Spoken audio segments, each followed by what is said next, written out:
Peťo.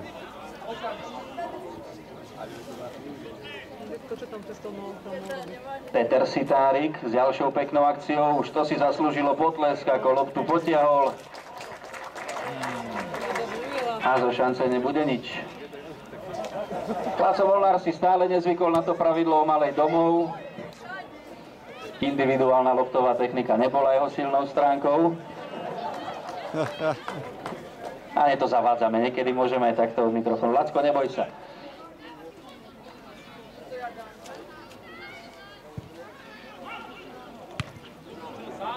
Kajo, no!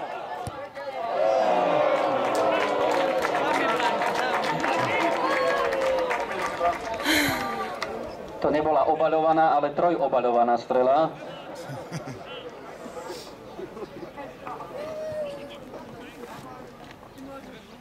Igor Demo po petičke od Pištu Rusnáka. Dušan Titel, traja hráči, ktorí boli spolu v Slovane Bratislava za čas trénera Dušana Galisa v polovici 90. rokov. Belasin to nevyšlo. Stále 2-1. Čo si kričí zozadu Lacko Molnár, taktiež ich bývalý spoluhráč. Asi to neboli slová chvály. Hej, vďaka. Ďakujem. Máme. Tam na pohárik.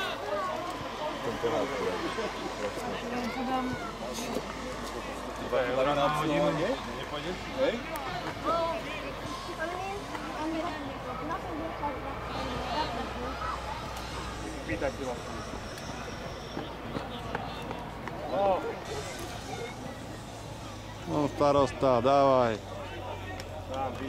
Nedoviem. Dobre, Dodo. Kurník dobre udal. Kurník Kuštík.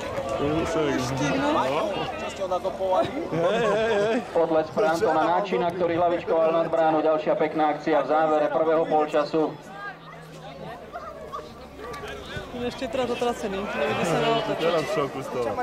Včerajšku. Kde si oddychnul, lebo asi je otracený ešte. Andrej Porázik, keby si takto prihral svojmu psovi, tak ťa roztrhá.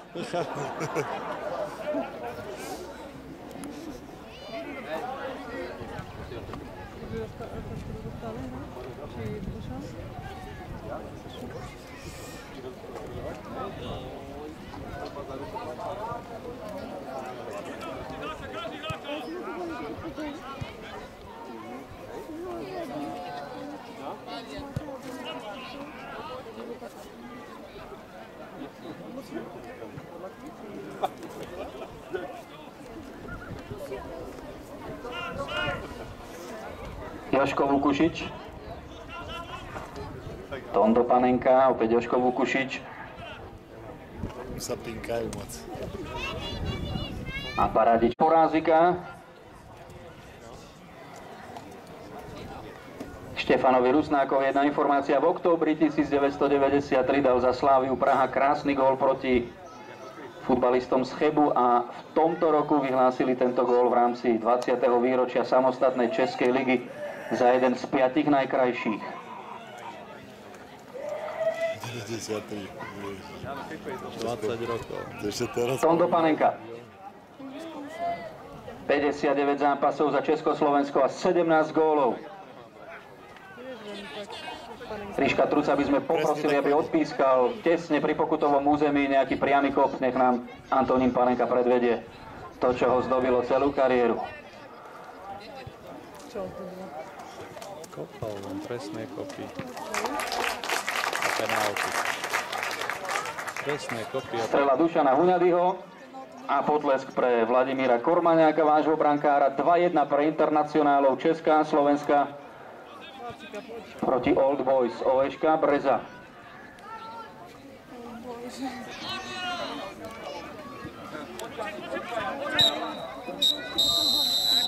Tak, prvý polčas je za nami. Česká a Slovenska. Po skončení stretnutia ešte tu budeme mať milú udalosť. Karol Dobiaš bude mať dohľad nad súťažou žonglovaných chlapcov. Pri tej príležitosti spomeniem jeden svoj obrovský zážitok s touto veľkou osobnosťou slovenského a československého futbalu. Odohrala sa v roku 1997 v na vyhlasovaní 11 roka v Ružomberku, kde v priamom prenose Karola Dobiaša vyzvali, aby s loptou žongloval. A on dokonca to urobil tak, že napriek tomu, že mal na sebe oblek, tak sa posadil na zadok a žongloval s loptou v sede. Takýto veľký virtuós s brazílskou futbalovou dušou je muž s číslom 2, Karolko Dobiaš.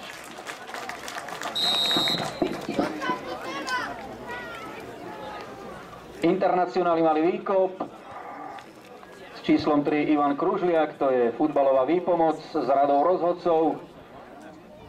Vzadu Honzoberger s Dušanom Titelom a naľavo s číslom 4 František Štambacher. Vieme, aspoň vy, čo sledujete futbal, že v stredu sa začína búrať štadión na Tehelnom poli v Bratislave, kde má výraz nový stánok, samozrejme aj k dispozícii pre našu reprezentáciu. No ak sa bude spomínať na slávne góly, ktoré kedy padli na tom starom Tehelnom poli, tak jeden z gólov Františka Štambachera bude patriť do výstavnej skrine, do vitríny. Neviem, či si to niekto z vás pamätá, ale v apríli 1979 dal gól francúzskému brankárovi Dropsimu z asi 40 metrov svojou excelentnou ľavačkou. Bol to gól, ktorý nám pomohol k postupu na majstrovstvá Európy do Talianska.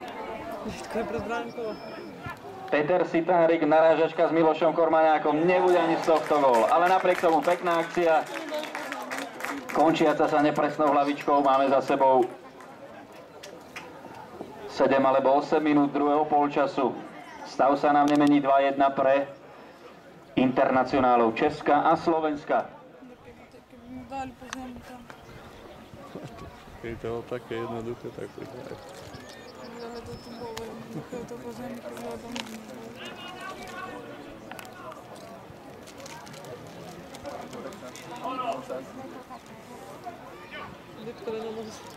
Si ešte chodil zajtra.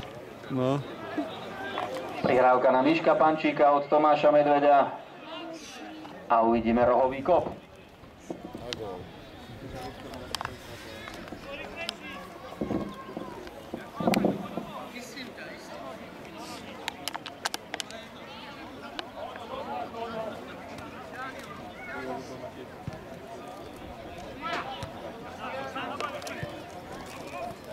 Igor Demo.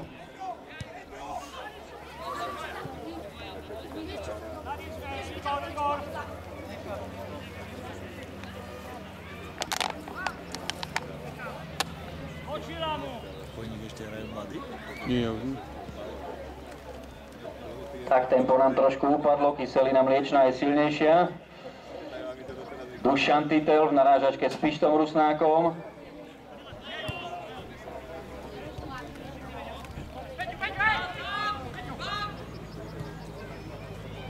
Aj to na nech uteká.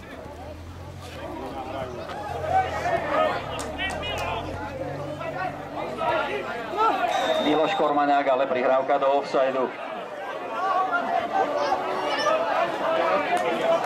Tebe rozčúvaš.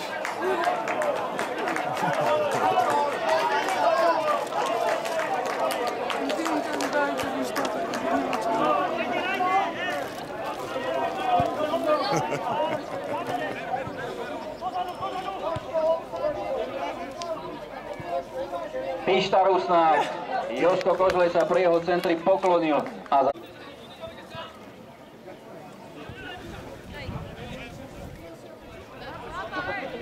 Pána.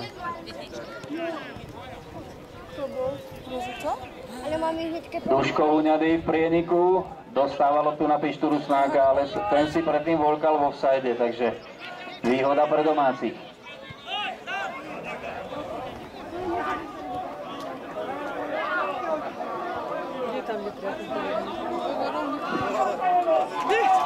Ľubo Pepucha vymyslel ďalšiu peknú akciu a nebude to gól. Ježiš, no ja že ho dá. Antonáčin, ten si toho bude musieť v krčme vypočuť.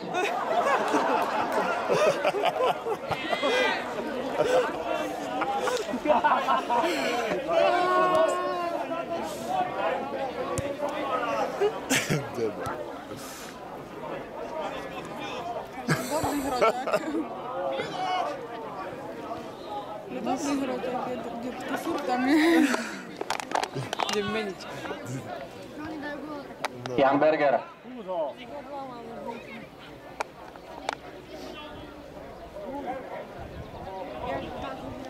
Pekne to vymyslel na Jožka Kožleja, ale k zakončeniu nedojde. Zatlieskame Janovi Bergerovi za ďalšiu bravúrnu, virtuóznu akciu. Futbalista, ktorý vyrastal v Břevnove, hral v Plzni, v Dukle Praha a potom 6 sezón v pražskej Sparte. 30-násobný československý reprezentant, olympijský šampión z Moskvy 1980.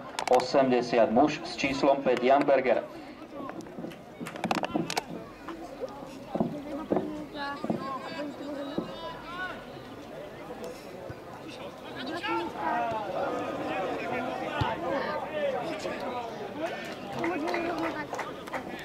Strieľi na superovú bránu. Má tam Jožka Kožleja. Na toto by Gabo Zelenák povedal, že Kožlej by dnes ani 100 dolu netrafil. Stačí bránu, nech 100 dolu nemusí.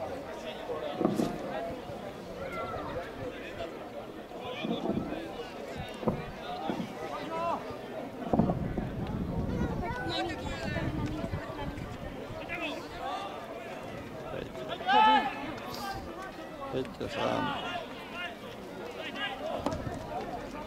Jo.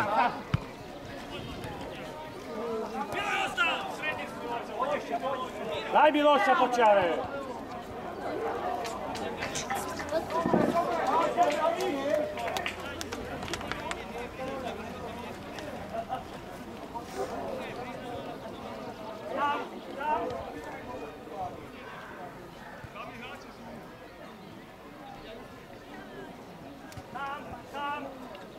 Zostaň vzadu, zostaň! Ale tento je Dušan? Dušan je, hej, vzadu.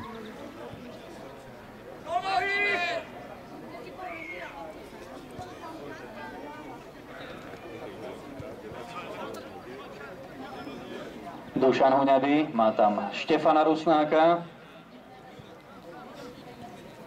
Andrej Porázik, Dušan Titel. Bola krkolomná hlavička, ale aj také platia. Bola pleceň hlavička. Čo to bolo? Vidím, že tu nemáte zdravotnú pomoc pripravenú. Snáď ju nebude treba. Jožko Vukušič. No. Krásne na Pištu Rusnáka a zatlieskajte brankárovi Jožko Hládek.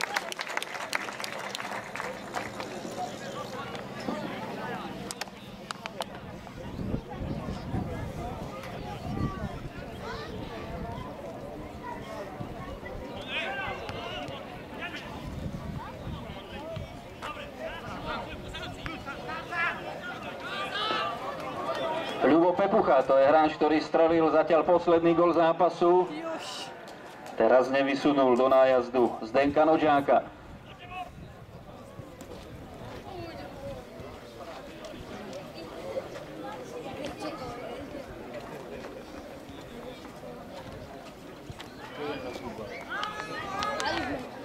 Koľko ste vyhrali? Koľko? 1-0.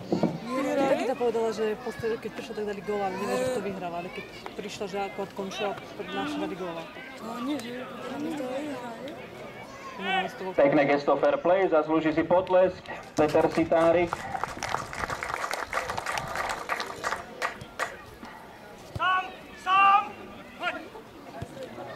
Andrej Porázik, Tomáš Medveď pred bránou, ale stále 1-2. Čo, jednu nedali gola, jednu. Špatná príhra. Sú lepšie henty.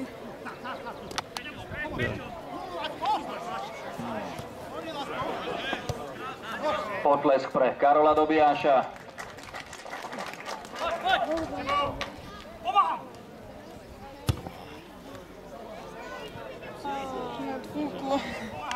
To je asi z kroku.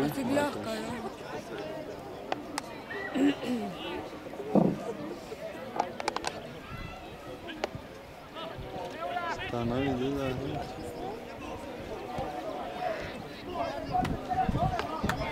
Rada potisne sa trochu. Opäť Ľubo Pepucha, jeho slalom. Ježiš. Prečo ide na tú stranu ten malý? Kajo, no. Kajo, no, skoro tam bol. Už akciu ďalej nepotiahol. Blíži sa záverečných 5 minút tohto stretnutia, tak poprosíme o silný potles pre všetkých, ktorí v tomto zápase nastúpili pri oslavách 60. výročia futbalu v Breze. Samozrejme ešte nekončíme, po skončení stretnutia si dáme taký exibičný rozstrel zo značky pokutového kopu a tlieskame aj Ľubovi Pepuchovi za ďalšiu peknú akciu s technickou koncovkou. No a pripomíname, že sa prídu ešte mladí chlapci súťažiaci o víťaza v žonglovaní. Toto už do nohy nebolo.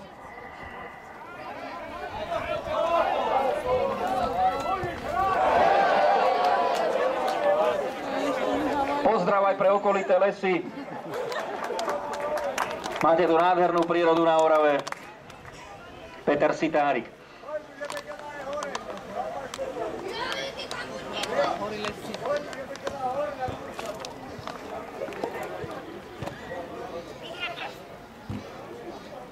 Pozrieme ešte penálty a pôjdeme, ne? No. Tak chod, nie? Dve veci, že tak že môže...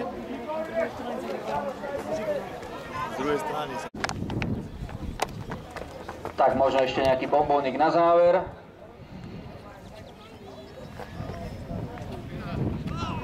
Tondo Panenka, Joško Vukušič.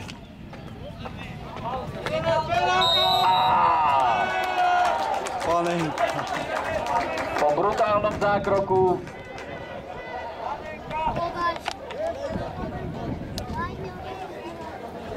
si Tondo Panenka kopne penáltu. Brankár pozná ten dloubánsky recept, tak uvidíme, čo vymyslí legenda s číslom 8 na drese. Antonín Panenka.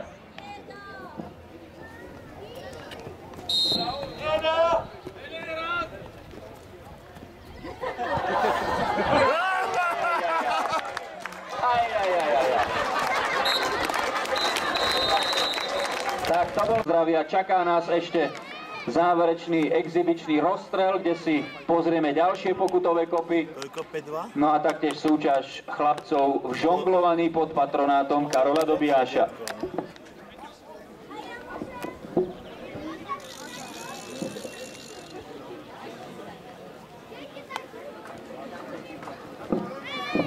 Takže ešte jeden potles pre internacionálov Československa, ktorými boli v dnešnom zápase. Karol Dobijáš, Antonín Panenka, Jan Berger, František Štambacher, ďalej Dušan Titel, Jozef Kožlej, Jozef Vukušič, Igor Demo, Štefan Rusnák, Laco Molnár, Mišo Pančík, Tomáš Medveď, Andrej Porázik, nastúpili aj Dušan Huňady, Ivan Titel a rozhodcovia Tomáš Somoláni spoločne s Ivanom Kružliakom. V domácom týme viacero vašich hráčov, ktorí sú pre vás určite nezabudnutelní z pôsobenia na tomto futbalovom štadióne v Breze. Menovite Vladimír Kormaňák, Stanislav Kormaňák mladší, Jozef Hládek, Jan Ništa, Stanislav Kormaňák starší, Milan Juriga, Karola Miloš Kormaňákovci, Pavola Peter Sitárikovci, Milan Betík, Dušan a Zdenko Nočákovci, Anton Náčin, Anton Dudášik, Ľudovít Náčin, Ladislav Matejčík, Ladislav Hládek, Ľubomír Mesiar, Miroslav Hládek, Ľubo Pepucha a Dušan Švento. Všetkým ďakujeme veľmi pekne, samozrejme.